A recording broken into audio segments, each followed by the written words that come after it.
Сәлем достар. Менің білім берудегі цифрлық технологиялар атты YouTube каналыма қош келдіңіздер. Бүгін сіздерге ерекше, еш жерде қайталанбаған, тіпті орыс тілді YouTube кеңістігінде де бұл платформа туралы аса ақпарат жоқ. Көбінесе ағылшын тілінде, сол себепті де осы ерекше платформаны сіздерге ұсынғалы отырмын. Кәделеріңізге жарап, оқу процесінде тиімді пайдалануларыңызға тілектеспін. Олай болса, бастайық. Бұл платформа бізде Lesson Up деп аталады. Бұл платформаны біз сәйкесінше Google іздеу жолағына жазып, Lesson Up деп іздейміз. Мінекей Lesson Up деп жазылады. Осы жерде бірінші тұрған сілтемеге назар аударамыз.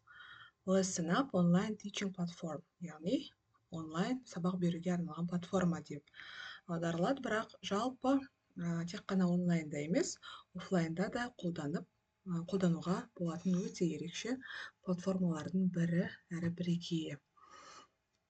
Яғни осы сілтемеге басып, біз бұл платформаға қатынау жасаймыз, доступ жасаймыз. Яғни өздеріңіз байқағаныңызда мына жерде Google Chrome браузері автоматты түрде біздің платформамызды ағылшын түрінде тұрған еді, орыс тіліне аударып берді. Бұл менде переводчик тұр настройкада. Егер де сіздерде переводчик жоқ болса, экранның кез келген бетін басып, оң жақ батырмасын басып, перевести на русский язык деген батырманы басамыз. Сол кезде бүкіл сіздің бетіңіз, парақшаңыз орыс тіліне аударылады. Тіпті қазақ тіліне аударып алсаңыздар да болады, егер солай ыңғайлы болатын болса. Енді біз ең алдымен бұл платформаға тіркелеміз. Тіркелу процесі енді өте қарапайым, өздеріңіз білетіндей, осы Google аккаунт арқылы тіркелсеңіздер болады. Регистрация деген батырманы басып, Google арқылы тіркеу жұмыстарын жасайсыздар. Оған енді уақыт бөлмей ақ қояйық. Мен енді бұл платформаға тіркелгендіктен бірден войти деген батырманы басатын боламын. Войти деп біз осындай бетке кіреміз. Бұл жерде менің алдыңғы жасаған сабақтарым тұр. Яғни осы сабақтардың жасалуына қарай мен сіздерге олар қалай жасалғанын барлығын көрсететін боламын. Мінекей желіде қауіпсіздік деген тақырыпта енді назар аударып қарасаңыздар, жалпы бұл платформаның интерфейсі өте қарапайым. Өзіміздің PowerPoint презентациясына ұқсас келеді. Сол жақта мінекей слайдтар жинақталып тұр. Негізгі беттегі осы бірінші слайдпен жұмыс жасаймыз. Енді слайдты қосу үшін мына жерде add деген батырма бар, яғни қосу. Add плюс деп тұр, қосу. Яғни бұл жерде біз не қоса аламыз? Слайд қоса аламыз, видео қоса аламыз, YouTube-қа сілтеме, сурет қоса аламыз. Егер дайын PowerPoint презентацияларыңыз болса, бірден оны жүктеп алсаңыздар болады. Сонымен қатар веб-сайтқа сілтеме қоса аламыз. Сонымен қатар тағы бір ерекшелігі бұл платформаның мынандай интерактивтіліктер бар. Ол квиз, яғни квиз дегеніміз тест. Тест сұрақтарын құрастыруға болады. Mind map, яғни есте сақтау карталар деп айтуға болады. Және де open question, яғни ашық сұрақтарды жасауға болады. Келесі мынау мүмкіндіктерді бұл тек қана біз ақылы версияларында қолдана аламыз. Сол себепте біз әзірге тек қана ақысыз версиясындағы мүмкіндіктерді қарастырайық. Оның өзі бізге біразға жеткілікті негізі. Осының өзі бізге жеткілікті. Олай болса, кез келген слайдты қосу үшін слайд батырмасын басамыз. Егер де жаңа слайд құрастыра алғыңыз келсе, плюс create деп жаңа слайдты бастаймыз. Немесе from library деп біздің Lesson Up платформасының кітапханасынан қарап алуға болады. Осы жерде де дайын слайдтар бар. Енді біздің жағдайымызда біз жаңадан слайд қосайық. Add, слайд, және де жаңа слайд құру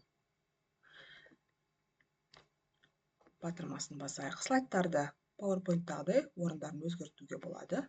Енді бұл слайдқа біз қандай компоненттер қоса аламыз? Мына жерде компонент деген жерде текст қоса аламыз, сол түсінікті, иә. Мына жерде тексттер тақырыпшасы бір бөлек, және де мәтіні астында жазылатындай барлық размерлері реттеліп қойылған. Тақырып жазуға болады, сәйкесінше мәтін жазуға болады, иә. Сонымен қатар тағы қандай компонент қосуға болады? Видео қосуға болады, сурет қосуға болады, символдар қосуға болады. Сонымен қатар кесте қосуға болады, аудио файл қосуға болады, формулалар қосуға болады. Трафик лайт дейді, бұл бізде бағдаршам, оны да қазір жұмыс барысында қараймыз.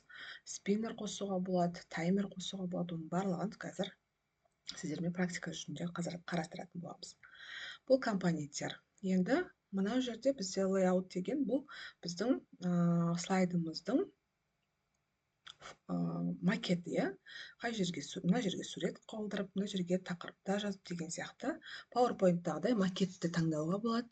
Color деген сәйкесінше біздің слайдымыздың түстерін ауыстыруға болады.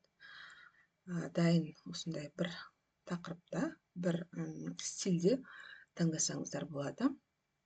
Сонымен қатар керекті жаңағы дүниелеріңіздің барлығын қоссаңыздар болады. Енді мына жерде мысалы сурет қосу үшін мынандай сурет қосылатын макетті таңдап алдым. Суретке бір рет шертіп, интернет желісіндегі сілтемесін қойсақ болады суреттің, немесе интернеттен іздесек болады. Lesson Up-тың жаңағы библиотекасынан қарасақ болады, немесе өзіміз жүктесек болады. Жаңа файл жүктеу үшін біз мысалы ең алдымен Lesson Up-тың жаңағы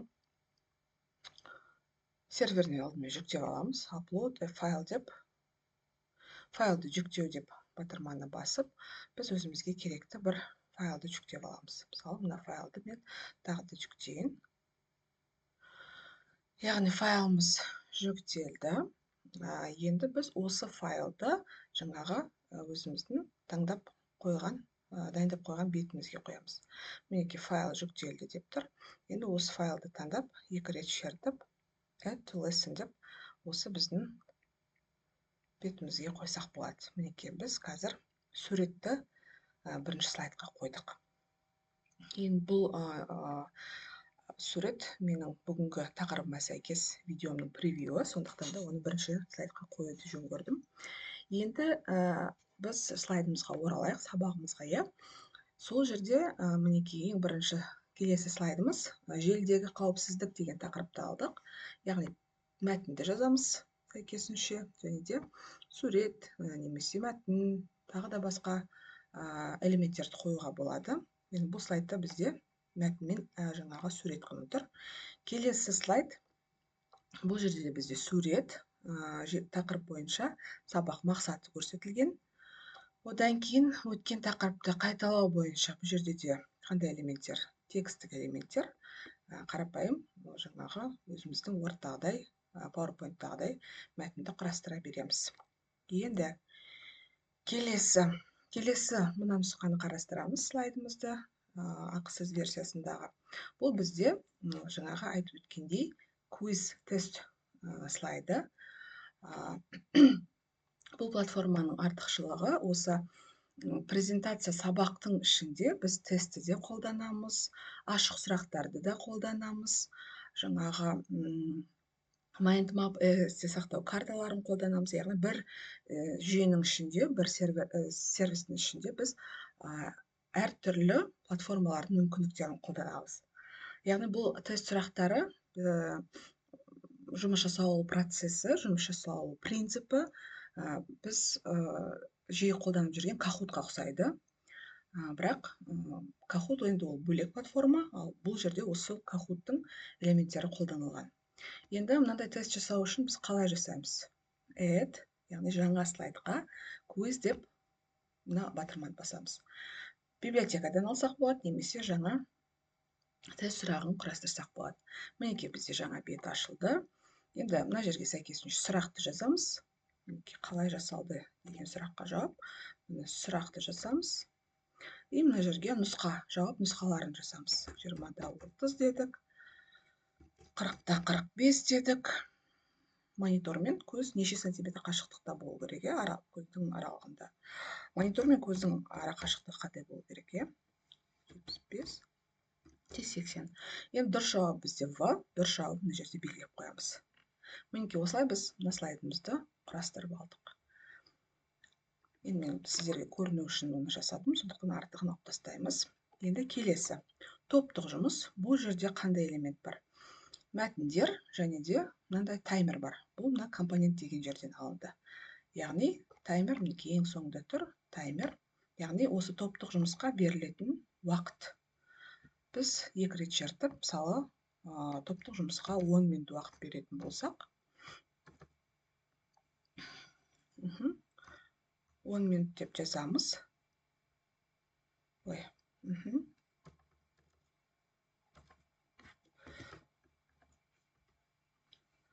Так, түсін өзгерту мүмкіндігі бар. Окей. 10 минут деп.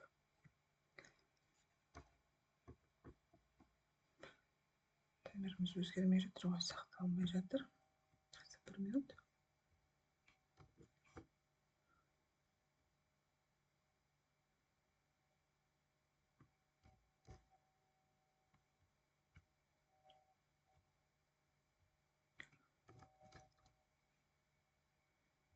Так, удалить деп қайтадан қосақ. Компонент, таймер.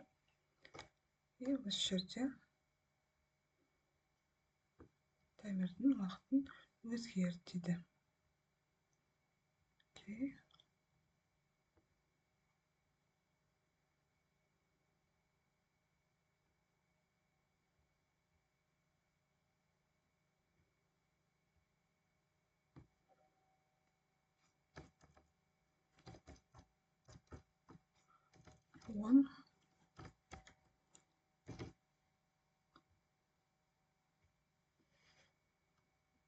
Бір настройкалар қате болып жатқан сияқты. Жалпы енді принципі түсінікті деп ойлаймын. Нақты қазір осындай бір ошибка шығып тұр.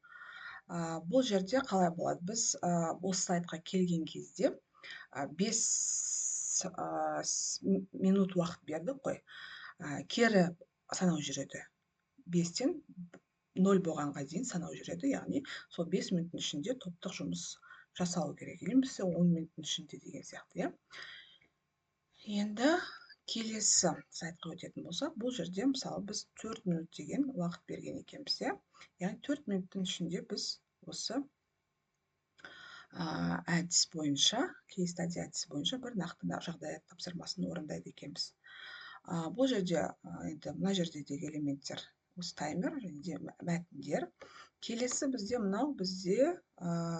YouTube каналына сілтеме. Мысалы, мына жерден копи линк деп біз қайтадан қалай жасағанын көрейік. Ол үшін жаңа слайдты құрамыз, видео дейміз. И осы жерге сілтемені қоямыз.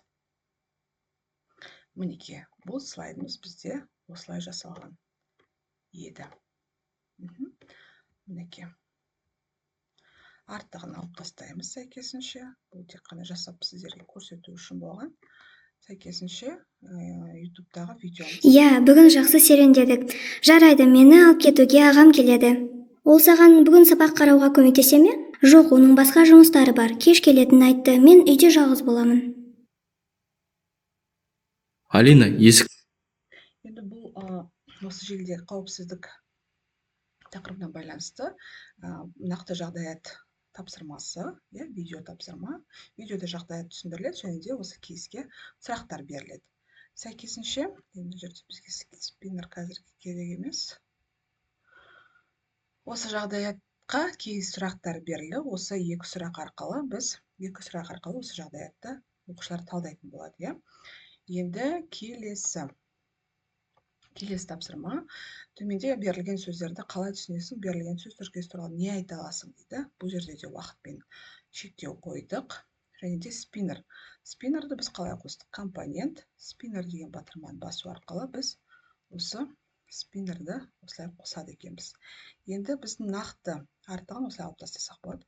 Нақты осы спиннерімізде не берілген настройкасына кіріп, редактирование дегенге кірсек, мына жерде біз осындай сөздер жаздық. Үтір арқылы, міндетті түрде үтір арқылы жазамыз. Яғни бұл сөздер біздің спиннерімізде жазылатын болады. Оны қазір демонстрация кезінде көре аласыздар.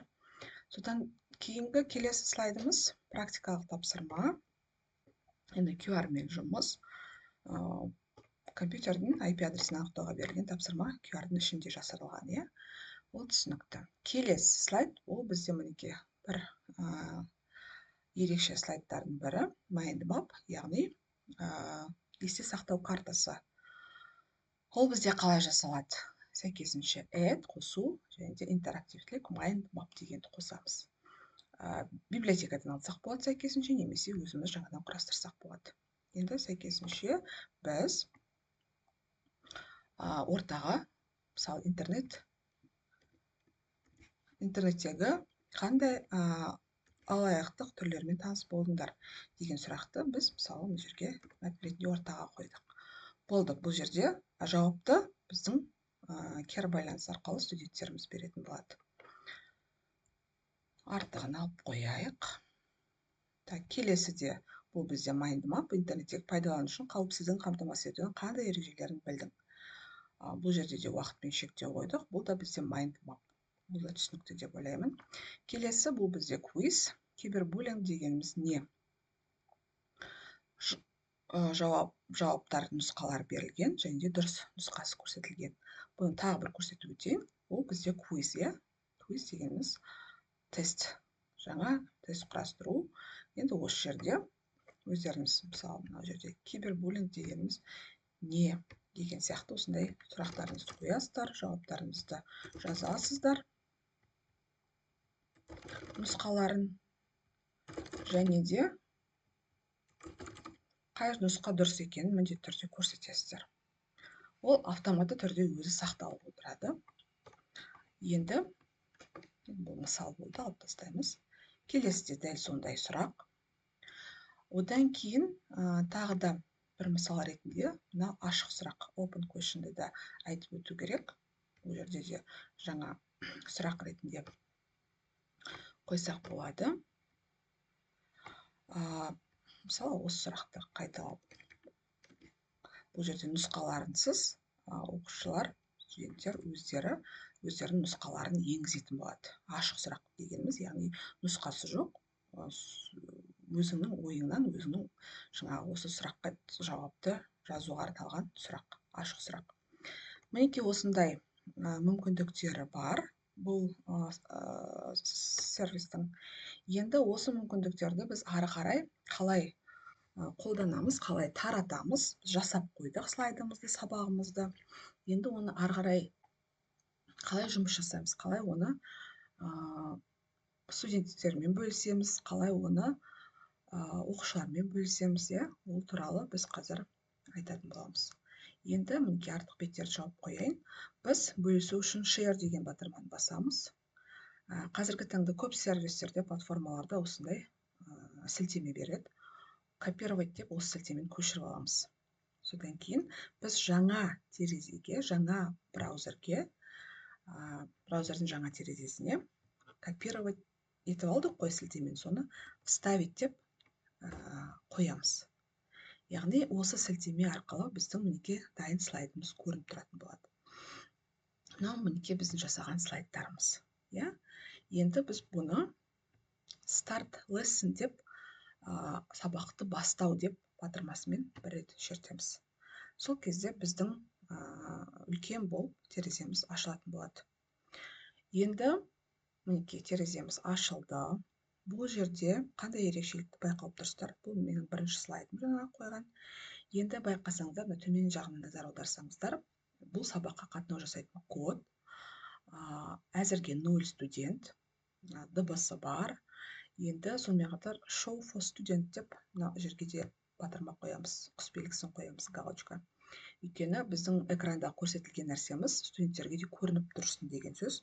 Яғни студенттер, оқушыларымыз бізге, тыңдаушыларымыз доступты осы код арқылы алатын болады. Ол қалай десеңіздер, жаңа мен айтып өткен болатынмын, Kahoot-қа ұқсайды деп, иә. Енді студент немесе оқушы қосылу үшін біз оқушыларға айтамыз, lesson up деп Google-ға теріңіздер дейміз. Сол жерде бірінші емес, lessonup.com бұл мұғалімнің онлайн teaching платформа, мұғалімнің жаңағы сабақ құрастыруға арналған сілтемесі. Ал мына жерде lesson up student деп тұрады, яғни бұл жаңағы оқушы студенттердің қатынауға арналған сілтеме. Enter батырмасын басып, біз осы терезеге өтеміз.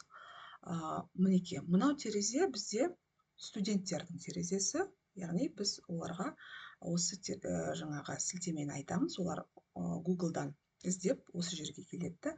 Enter код деген жерге мына кодты тереді. 136 361. 136 361 деген кодты енгізеді. Аты жөніңіз кім дейді? Аты жөнімізді жазамыз, окей. Енді мінекей, бұл бізде мынау бізде оқушының терезесі, яғни оқушы уже доступ алып отыр. Мына жерде, мына астында код жазып тұрған, бұл мұғалімнің терезесі. Мұғалім экранда оны презентациясын көрсетіп отыр, иә.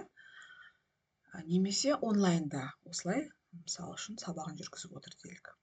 Енді мына жерде назар аударсаңыздар, бір студент қосылып отыр деп тұр. Мінекей, Айнұр Бақытбекқызы деген студент қосылып отыр. Енді егер де тағы да мен енді қазір нақты уақыт режимінде осы платформаға тағы да бір құрылғы арқылы кіріп көрейін. Сол кезде біз сәйкесінше көп студенттер қалай қосылады, соны байқайтын боласыздар. Мысалы үшін, қазір мен lesson up деген платформаға студент арқылы кіретін боламын. Студент ретінде кіретін боламын.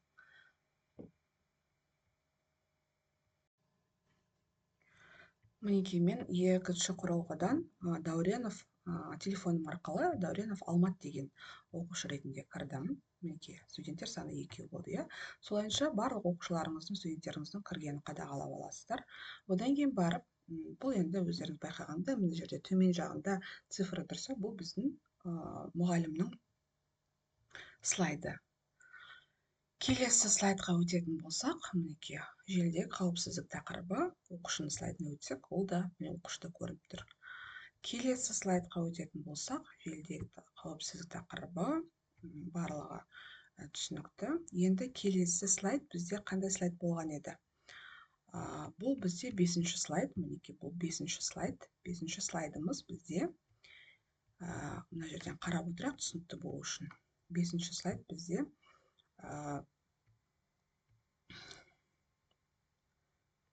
бұл да тест сұрағы болатын болған, иә. Қазіргі ақысыз версиясында бұл именно осы тесттің түрі қазір нақты жұмыс жасап тұрған жоқ, сондықтан одан өтіп кетеміз ары қарай. Жарайды, иә деп қоя берейік. Оқушы иә деп жауап берсін.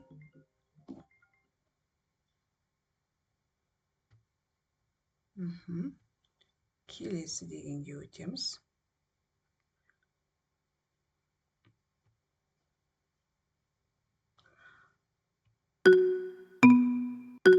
Енді келесі сұраққа өттік. Яғни бұл бізде квиз сұрақтар. Оқушының телефонда да, біздің экранымызда да осы сұрақ көрініп тұр. Осындай дыбыс шығып тұрады.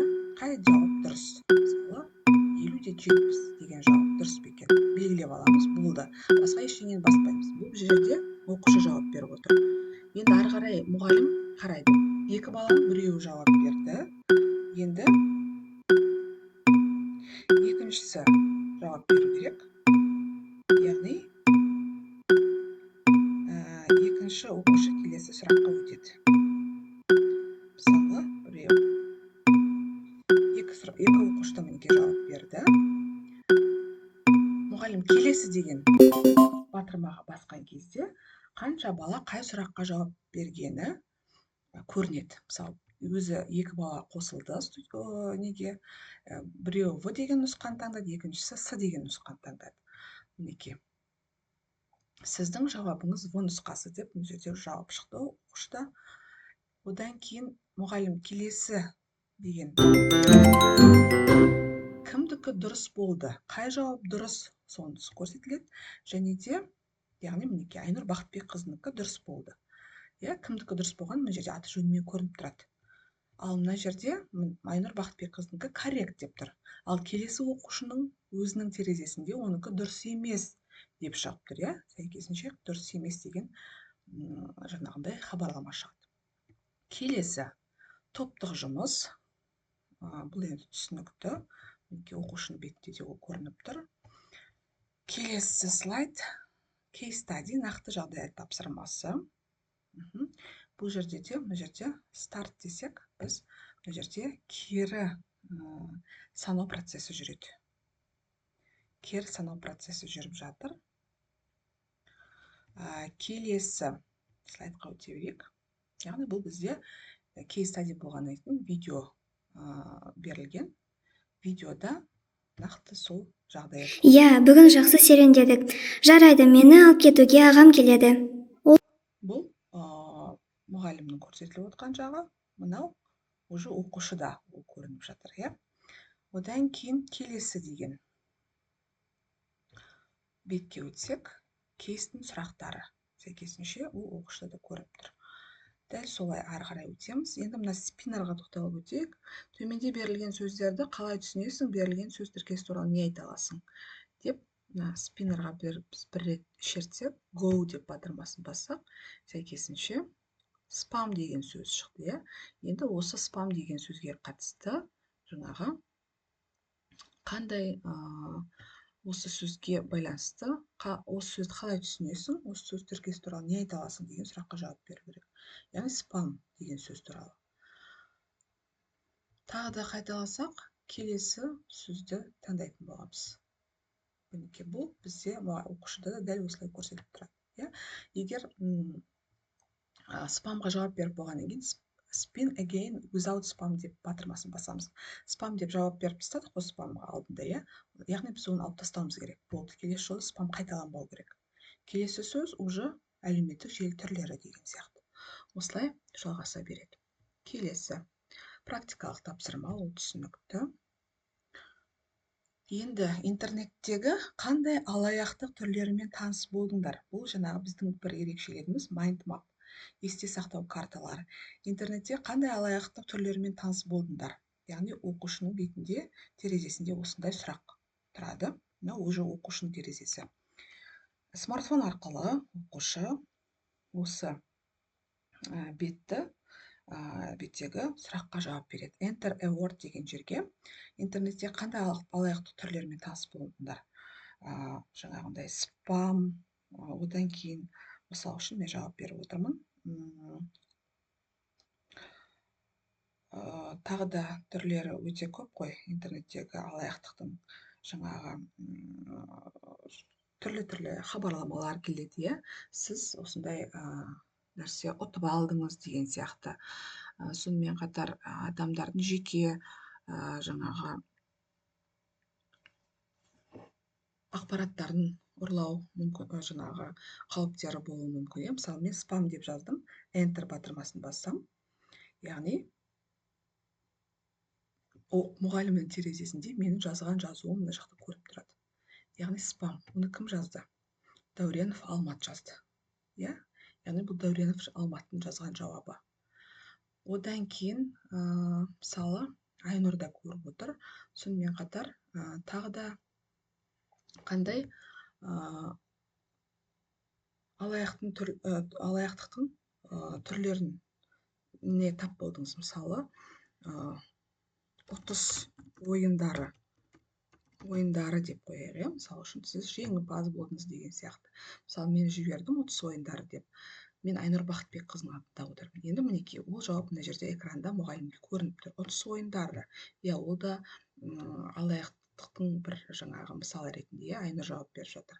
Деген сияқты әрбір мысалы 20-30 адамның әрқайсысының осындай жауаптары осы жерде жаңағы көрініп тұратын болады. Сәйкесінше өстіп алаяқтықтың түрлері осылай есте қалуы мүмкін, иә.